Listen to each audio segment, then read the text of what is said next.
Coke दावा कर सकता है कि उनका सबसे बड़ा रहस्य उनका घटक फॉर्मूला है, जिसे नाटकीय प्रभाव के लिए उच्च सुरक्षा वाली तिजोरी में रखा गया है। और क्या वह गुप्त घटक कोकीन है? हम इसके बारे में वीडियो के बाद के भाग में बात करेंगे, लेकिन पहले इसकी दूसरी काली सच्चाई के बारे में बात करते हैं। कोका कोला की सफलता अकेले फॉर्मूले पर आधारित नहीं है। आप उत्पाद की नकल कर सकते हैं, लेकिन आप कभी भी उनके बाजार प्रभुत्व से मेल नहीं खा सकते। यहाँ कारण है, एक नए स्कूल की शिक्षिका ने वेंडिंग मशीनों में फलों के रस जैसे स्वास्थ्यवर्धक विकल्प जोड़ने का सुझाव दिया। वह यह जानकर हैरान रह गई कि यह संभव नहीं था, क्योंकि स्कूल का कोका कोला के साथ एक विशेष अनुबंध था। कोका कोला ने स्कूल को प्रति वर्ष $3000 या प्रति छात्र लगभग $1 का भुगतान किया, ताकि यह नियंत्रित किया जा सके कि कौन से उत्पाद बेचे जाएं। कोक के एक मार्केटिंग प्रमुख ने कहा कि युवा प्रभावशाली बच्चों में ब्रांड के प्रति निष्ठा स्थापित करना बाद में उन्हें बदलने की तुलना में कहीं अधिक आसान है। कुछ अनुबंधों में स्कूल अधिक कोका कोला बेचकर अतिरिक्त धन कमा सकते हैं। कम वित्त पोषित और धन की सख्त जरूरत में कई स्कूलों ने अपने छात्रों को कोका कोला उत्पादों का प्रचार किया। यह उन कई तरीकों में से एक है जिससे कोका कोला बच्चों को विज्ञापन देने के नियमों को दरकिनार करने में कामयाब रहा है। एक अन्य तरीका विभिन्न प्रकार की संग्रहणीय वस्तुओं का उत्पादन करना है, जैसे कि बारबी गुड़िया, ताश के पत्ते, बोर्ड गेम, डिलीवरी ट्रक और अन्य खिलौने। इसके अतिरिक्त कोका कोला के क्रिसमस विज्ञापन जानबूझकर सांता को अपने ब्रांड से जोड़ते हैं, जिससे छोटे बच्चों पर एक मजबूत छाप बनती है। 1982 में कोक ने फिल्मों में उत्पाद प्लेसमेंट को एकीकृत करने के लिए कोलंबिया पिक्चर्स को खरीदा, लेकिन बाद में स्टूडियो को बेच दिया और इसके बजाय उत्पाद प्लेसमेंट के लिए भुगतान करने का विकल्प चुना। पारिवारिक फिल्मों में उत्पाद प्लेसमेंट का उपयोग करना एक चतुर चाल है, जो उन्हें विज्ञापन नियमों को तोड़े बिना बच्चों को लक्षित करने की अनुमति देता है। शोध से पता चला है कि कोका कोला दुनिया के सबसे पहचाने जाने वाले ब्रांडों में से एक है। हालांकि 1980 के दशक में कोका कोला को अपने उत्पादों के नकारात्मक स्वास्थ्य प्रभावों के बारे में बढ़ती चिंताओं का सामना करना पड़ा, जबकि कोक के कारण दांतों की सड़न होने की चिंता हमेशा से रही है। नए डेटा से पता चला है कि यह मोटापे, मधुमेह और अन्य स्वास्थ्य समस्याओं पर गंभीर प्रभाव डालता है। उदाहरण के लिए, एक अध्ययन में पाया गया कि जो बच्चे दिन में सिर्फ एक अतिरिक्त मीठा शीतल पेय पीते हैं, उनमें अधिक वजन होने की संभावना 60% अधिक होती है। एक अन्य अध्ययन से पता चला है कि अधिक चीनी के सेवन के संपर्क में आने वाले बच्चे जीवन भर चीनी पर निर्भर हो सकते हैं। स्वास्थ्य की छवि पर बने एक ब्रांड के लिए विभिन्न स्वास्थ्य समस्याओं से सीधे जुड़ा होना कोका कोला के लिए एक महत्वपूर्ण झटका था। यह विशेष रूप से चिंताजनक था, क्योंकि कोक सक्रिय रूप से अपने पेय के बड़े हिस्से के आकार को बढ़ावा दे रहा था। कोका कोला द्वारा दावा किया गया कि कैफीन को शामिल करना केवल स्वाद के लिए है, लेकिन इससे भी कोई मदद नहीं मिली। ब्लाइंड टेस्ट से पता चला कि लोग कैफीन युक्त और गैर कैफीन युक्त संस्करणों के बीच अंतर नहीं कर सकते थे, जिससे कुछ लोगों ने सवाल उठाया कि कोका कोला बच्चों द्वारा व्यापक रूप से सेवन किए जाने वाले उत्पाद में इस नशे की लत वाले घटक को क्यों मिलाना जारी रखता है। सोडा उद्योग ने तंबाकू उद्योग के समान रणनीति अपनाई, नीतियों पर बहस करने के बजाय वैज्ञानिक निष्कर्षों पर संदेह करना। पर्दे के पीछे कोका कोला ने शीतल पेय, मोटापे और मधुमेह के बीच संबंधों पर सवाल उठाने के लिए डिजाइन किए गए अध्ययनों में सैकड़ों हजारों डॉलर का निवेश किया। आश्चर्य की बात नहीं है कि कोक द्वारा वित्त पोषित इन अध्ययनों ने अक्सर निष्कर्ष निकाला कि उनके उत्पाद महत्वपूर्ण स्वास्थ्य समस्याओं का कारण नहीं बन रहे थे। सुविधाजनक रूप से इस तथ्य को छोड़ दिया कि कोका कोला ने अनुसंधान को वित्त पोषित किया था। कोका कोला ने चीनी करों और सख्त आहार दिशा निर्देशों के खिलाफ राज्य के अधिकारियों की पैरवी करने में भी लाखों खर्च किए। उन्होंने कथित तौर पर अनुकूल उपचार के बदले में कुछ राजनेताओं के अभियानों को दान करने के लिए गुप्त सौदे किए। इसके अतिरिक्त उन्होंने एथलेटिक प्रदर्शन और कोका कोला के बीच संबंध का भ्रम पैदा करने के लिए एथलीटों और प्रमुख खेल आयोजनों को प्रायोजित करने में अरबों का निवेश किया। हालांकि कोका कोला को एहसास हुआ कि वे अपरिहार्य को केवल विलंबित कर सकते हैं, क्योंकि विज्ञान विवाद के लिए बहुत निर्विवाद हो गया है। नतीजतन उन्होंने अन्य पेय पदार्थों में विस्तार करना शुरू कर दिया, जैसे कि बोतलबंद पानी का ब्रांड दासानी। यह तब उल्टा पड़ गया जब दासानी को यूके में लॉन्च किया गया और पाया गया कि यह अनिवार्य रूप से स्थानीय नल का पानी है। कोका कोला ने यह कहकर अपना बचाव करने का प्रयास किया कि वे पानी को शुद्ध करते हैं, लेकिन इससे स्थिति और खराब हो गई जब यह पता चला कि खनिजों के खराब बैच ने पानी को दूषित कर दिया था। परिणाम स्वरूप सुरक्षा चिंताओं के कारण दुकानों से 5 लाख बोतलें वापस लेनी पड़ी। दूसरे शब्दों में, कोका कोला द्वारा एक स्वस्थ पेय बनाने के प्रयास के कारण महंगा दूषित नल का पानी बेचने के आरोप लगे। हालांकि यह उनके संदूषण के मुद्दों में सबसे बुरा नहीं था।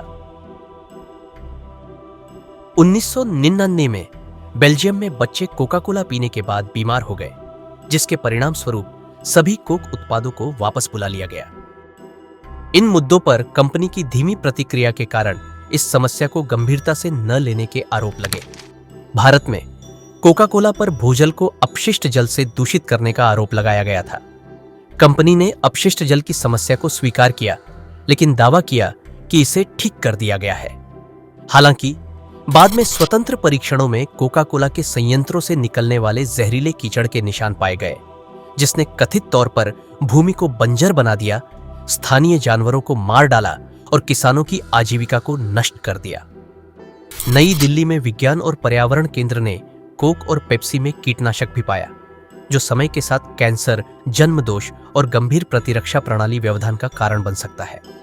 एक स्थानीय महिला ने पत्रकारों को बताया कि कंपनी के आने से पहले उनका जीवन आरामदायक और सुंदर था, लेकिन 6 महीने के भीतर पानी का स्वाद बदल गया।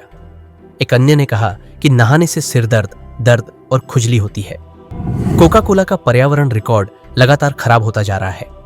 कंपनी कई सूखाग्रस्त क्षेत्रों में बोतलबंद संयंत्र संचालित करती है और अधिकारियों ने उपलब्ध पानी में नाटकीय गिरावट के लिए कोक को दोषी ठहराया है। यह समस्या विशेष रूप से मेक्सिको के कुछ हिस्सों में गंभीर थी। 2000 से 2006 के बीच मेक्सिको के राष्ट्रपति कोका कोला मेक्सिको के पूर्व प्रमुख थे। निर्वाचित होने के बाद उन्होंने अपनी पूर्व कंपनी को 37 जल रियायतों सहित अनुकूल व्यवहार दिया। कई लोग दावा करते हैं कि इसने कोका कोला को प्रदूषण फैलाने और स्वदेशी लोगों से पानी चुराने की अनुमति दी। एक स्थानीय निवासी ने कहा, यहां बहुत पानी हुआ करता था, अब इसकी कमी है। वे कुछ भी भुगतान नहीं कर रहे हैं और बस हमारा पानी छीन रहे हैं।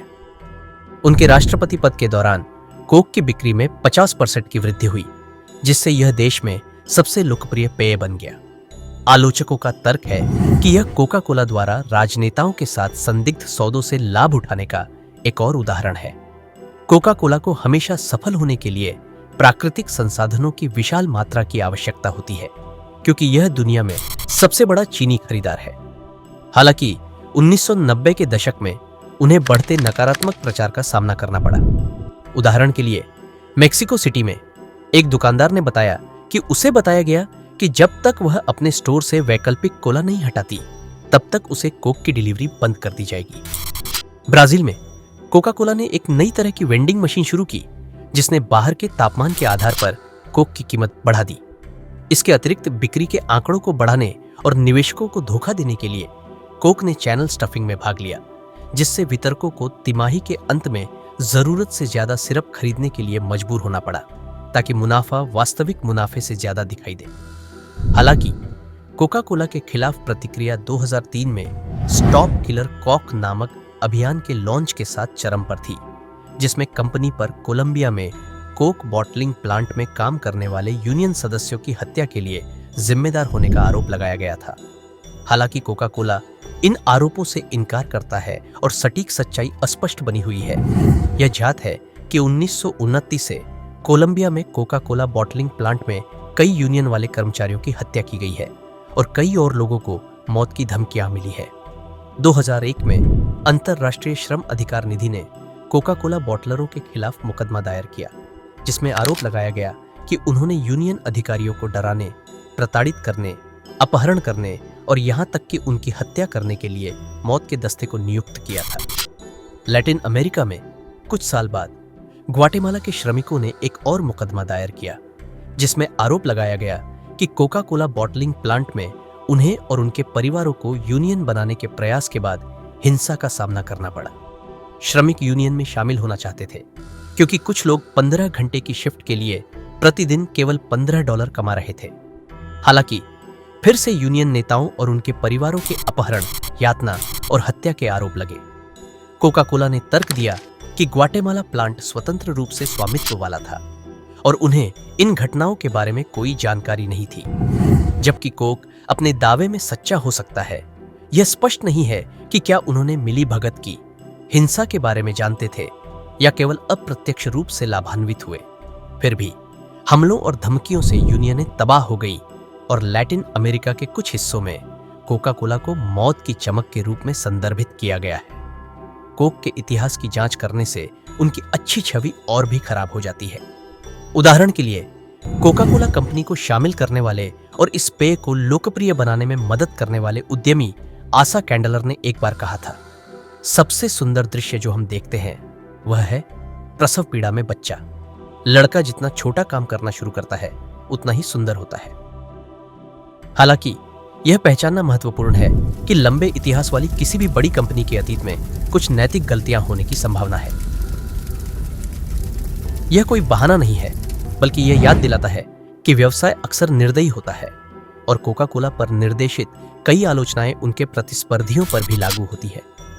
अब सबसे बहस का विषय यह है कि क्या कोक में कोकेन होता है। इसके लिए आइए समय में पीछे चलते हैं। 1880 के दशक में डॉक्टरों के प्रति अविश्वास बढ़ रहा था, जिसके कारण लोग घरेलू उपचारों की ओर रुख कर रहे थे। अवसरवादी उद्यमियों ने इस मौके का फायदा उठाते हुए औषधियां और अमृत बनाए। दावा किया कि उनके कई चिकित्सीय लाभ हैं। वास्तव में ये अक्सर विभिन्न रसायनों के खतरनाक और अप्रभावी मिश्रण होते थे। कोई विनियमन न होने के कारण वे अपनी इच्छानुसार कोई भी स्वास्थ्य संबंधी दावा कर सकते थे, जिसके परिणाम स्वरूप उनका व्यवसाय तेजी से बढ़ रहा था। एक लोकप्रिय पेटेंट दवा थी विन मारियानी, जिसमें वाइन और कोकेन का मिश्रण था और इसे लगभग किसी भी बीमारी के इलाज के रूप में प्रचारित किया गया था, बशर्ते आप इसे रोजाना 3 गिलास पिए। जॉन पेम्बर्टन, एक युद्ध के दिग्गज जो युद्ध में गंभीर रूप से घायल हो गए थे और मॉर्फिन के आदी थे, विन मारियानी के प्रशंसक बन गए। उनका मानना था कि इससे उन्हें मॉर्फिन की लत से उबरने में मदद मिली। एक रसायनज्ञ के रूप में पेम्बर्टन ने विन मारियानी का अपना संस्करण बनाने का फैसला किया। 1884 में उन्होंने फ्रेंच वाइन कोका लॉन्च किया, जो कुछ अतिरिक्त सामग्रियों के साथ मूल रूप से विन मारियानी की नकल थी। यह पेय अंततः कोका कोला में विकसित हुआ। पेम्बर्टन को अपने उत्पाद पर पूरा भरोसा था और वह लोगों को धोखा देने की कोशिश नहीं कर रहा था। हालांकि उसका समय दुर्भाग्यपूर्ण था। सिर्फ 1 साल बाद कई राज्यों में निषेध कानून लागू होने लगे, जिससे शराब पर प्रतिबंध लग गया। पेम्बर्टन को शराब को हटाकर उसकी जगह कार्बोनेटेड पानी डालना पड़ा, जिससे पेय कड़वा हो गया। इसे रोकने के लिए उसने उसमें काफी मात्रा में चीनी मिला दी। शराब को हटाने के बाद पेम्बर्टन अपना उत्पाद बेचना जारी रख सकता था, लेकिन उसे एक नया नाम चाहिए था।